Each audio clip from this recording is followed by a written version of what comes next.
మా బాబు పేరు అఖిల్. మాకేంటంటే ఈ సరౌండింగ్లో కన్మ డిస్ట్రిక్ట్లో కూడా చదివించాలని చెప్పి మేము అనుకున్నాము. ఏ కాలేజ్ బాగుంటుందని చెప్పి మేము అసలు చూసుకుంటే మా ఫ్రెండ్స్ ద్వారా కానీ రిలేషన్స్ ద్వారా కానీ చూసుకుంటే జ్యోతిష్మతి బాగుంటుందని చెప్పని అనిపించింది. చాలా కాలేజీకి వెళ్ళి హైదరాబాద్కి వెళ్ళి కానీ వేరే వేరే డిస్ట్రిక్ట్లో కానీ వేరే స్టేట్లకు వెళ్ళి కూడా ఫోన్స్ వచ్చినాయి.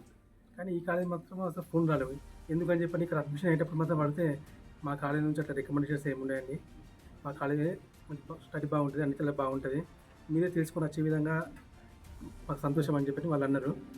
అంతేకాకుండా ఈ సడన్గా ఇప్పుడు మొన్న పేపర్లో చూసినాం మేము ఇట్లా ప్రతి ఒక్క విద్యార్థికి 80,000 రూపీస్ ఇస్తా చెప్పని.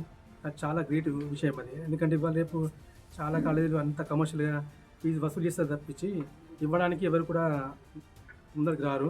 కానీ కాలేజీ నిజంగా సాగర్రావు సార్ బాగా చాలా మంచి నిర్ణయం.